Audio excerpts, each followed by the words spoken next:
بسم اللہ الرحمن الرحیم۔ السلام علیکم ناظرین۔ جس وقت بلایا گیا طبیب کو تو طبیب نے کہا یہ تو زہر ہے، اور زہر جان بوجھ کر لگایا گیا۔ بہرحال امام کو شفا بھی ہوئی اور مدینہ آئے، اور اب کی مرتبہ جو تیسری بار زہر دیا گیا وہ ہیرے کو پیس کر امام حسن رضی اللہ تعالی عنہ کے مشکیزے کے اندر ڈال دیا گیا۔ امام حسن پاک رضی اللہ تعالی عنہ 27 سفر کی رات سوئے ہوئے تھے، اچانک نیند سے بیدار ہوئے۔ حضرت زینب رضی اللہ تعالی عنہما عبادت میں مصروف تھیں۔ آپ نے نیند سے بیدار ہو کر حضرت زینب رضی اللہ تعالی عنہما کو آواز دی، اور حضرت زینب امام کی طرف متوجہ ہوئیں۔ حضرت حسن پاک رضی اللہ تعالی عنہ فرمانے لگے کہ میں نے خواب میں نانا جان اور امی اور ابا جان کو دیکھا کہ وہ مجھے جنت کی سیر کرواتے ہیں۔ میں نے نانا جان سے عرض کیا کہ آپ میرے حالات سے باخبر ہیں۔ مجھے تمانچے لگے گئے، میرے پیروں تلے سے مسلح کھینچا گیا، کتنا ستایا گیا۔ میرے سامنے اس وقت مدینے میں میرے والدین کو گالی دی جاتی ہے۔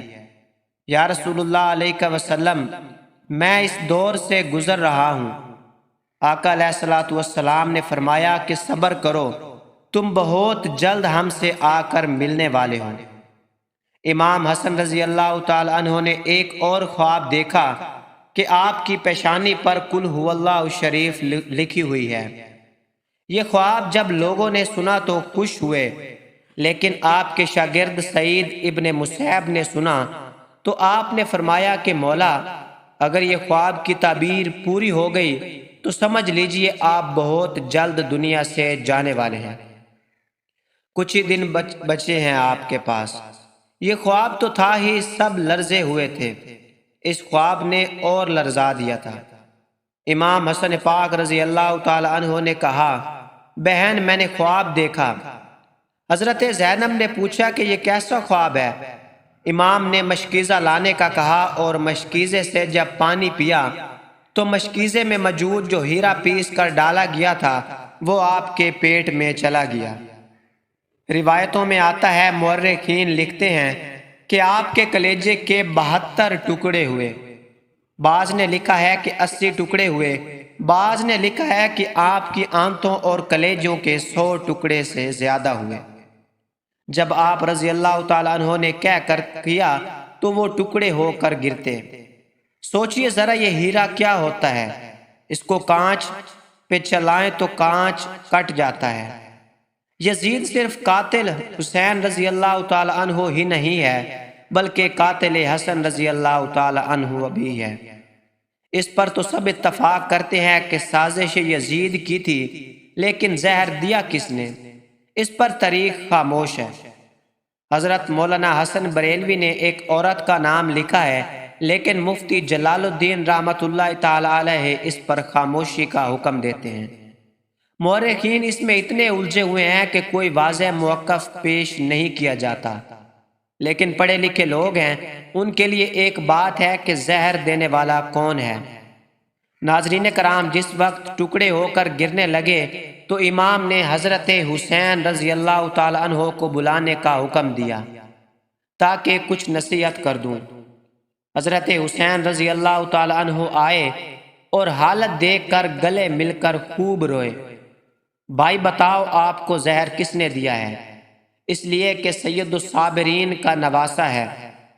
بھائی مجھے جس پر شک ہے، اگر وہی ہے تو اللہ بہترین انتقام لینے والا ہے، اور شک کی بنیاد پر کسی کو قتل نہیں کیا جا سکتا، کیونکہ میں نام لوں گا تو تم قتل کر دو گے، اور شک کی بنیاد پر کسی کو قتل نہیں کیا جا سکتا، اور اللہ بہترین انتقام لینے والا ہے۔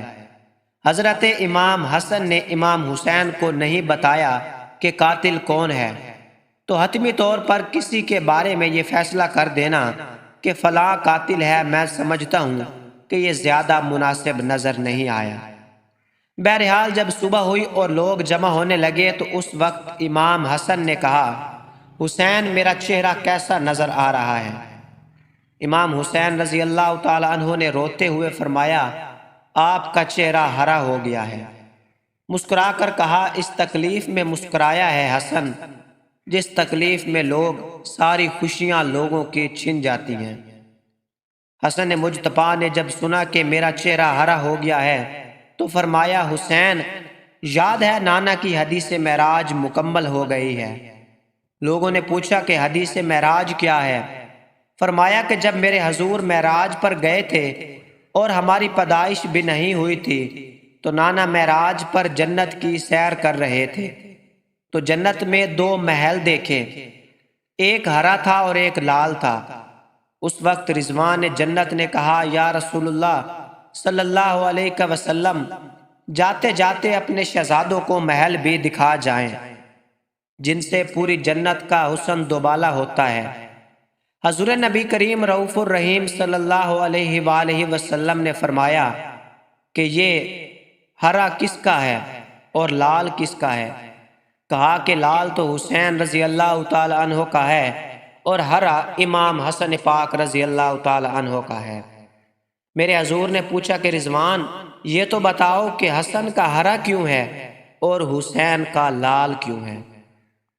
تو اس پر رضوان کی گردن جھک گئی اور آنکھوں سے آنسو جاری ہو گئے۔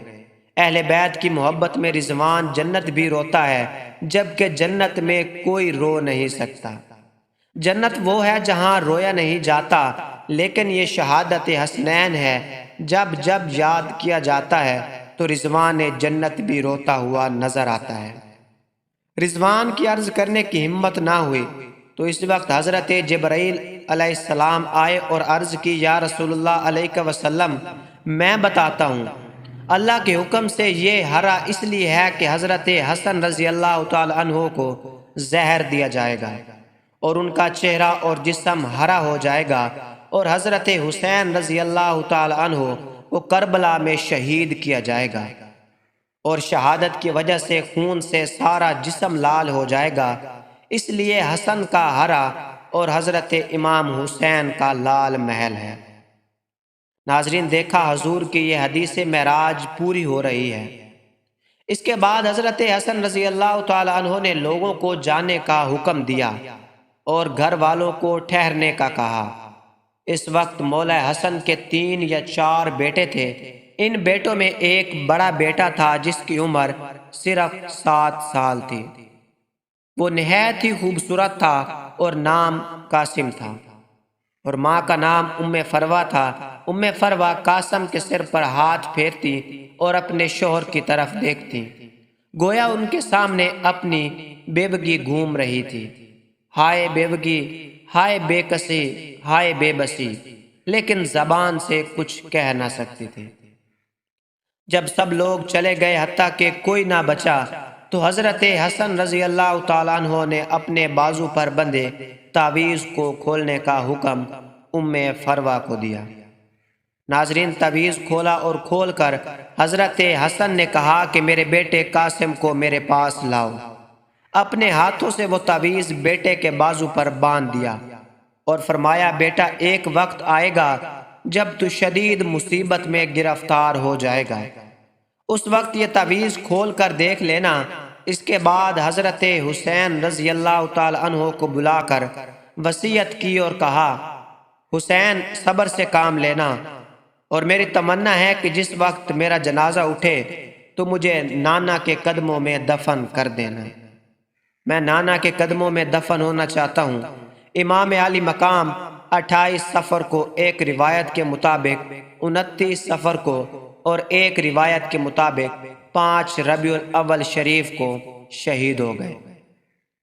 ناظرین کرام، اس طرح سے کہ آپ کا پورا جسم ہرا ہو چکا تھا اور اندر کی آنتوں کے ٹکڑے قے کی صورت میں باہر گرے ہوئے تھے۔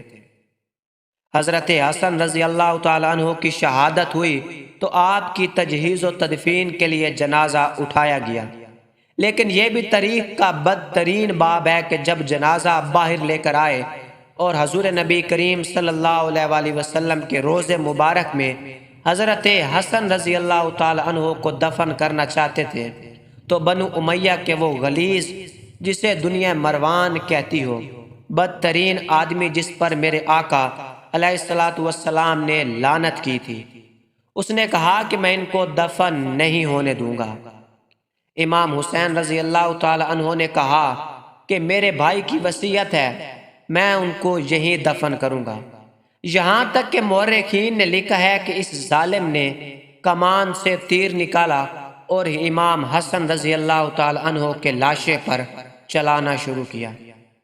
ایک بندہ جو شہید ہو چکا ہے، لوگ کہتے ہیں کہ مروان کو یزید کو اتنا برا نہ کہا اس لیے کہ انہوں نے کیا ہے، یہ کیا ہے۔ مرے ہوئے انسان کا تو دشمن بھی احترام کرتا ہے۔ مروان کیسا ظالم تھا، نانا کے قدموں میں نواسے کو لے جا رہے ہیں تو تلوار سے جنازہ روک لیا اور جنازے پر تیر چلانا شروع کر دیا۔ ناظرین کرام، بعض روایتیں یہاں تک آتی ہیں جنازہ حسن پر تیر چلائے۔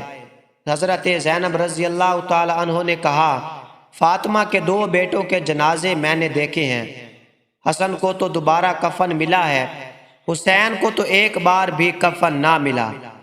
لوگوں نے کہا کہ حسن کو دوبارہ کفن کیسے ملا؟ کہا کہ جب مروان نے حسن کے لاشے پر تیر چلایا تو وہ تیر لگا تو وہ حسن کے کفن سے خون کی پھوار نکل پڑی۔ تو اس وقت لوگوں نے کہا کہ ایک کفن پر اب دوسرا کفن پھر لپیٹ دو تاکہ حسن کو رنگین کفن میں لے کر نہ جائیں، بلکہ ایک کفن اور دے دیا جائے۔ یہ بھی حضرت حسن رضی اللہ تعالیٰ عنہ کی کرامت ہے کہ وصال کے بعد بھی تیر لگا تو آپ کے جسم سے خون نکلا۔ کسی نے امام حسین رضی اللہ تعالیٰ عنہ سے کہا، شہزادہ حسن رضی اللہ تعالیٰ عنہ کی یہ وصیت تھی کہ مجھے حضور کے قدموں میں دفن کریں، لیکن انہوں نے یہ بھی تو کہا کہ اگر مروان آڑے آئے تو مجھے امی جان کے قدموں میں دفن کر دینا۔ آپ اس پر بھی عمل کر سکتے تھے۔ پھر امام حسن رضی اللہ تعالی عنہ کو حضرت بی بی فاطمہ رضی اللہ تعالی عنہما کے قدموں میں دفن کر دیا گیا۔ ناظرین، یہ تھی آج کی ویڈیو اچھی لگی ہو تو لائک، چینل کو سبسکرائب کر کے کمنٹ باکس میں اپنی رائے کا اظہار ضرور کیجیے اور مجھے دیجیے اجازت۔ اللہ حافظ۔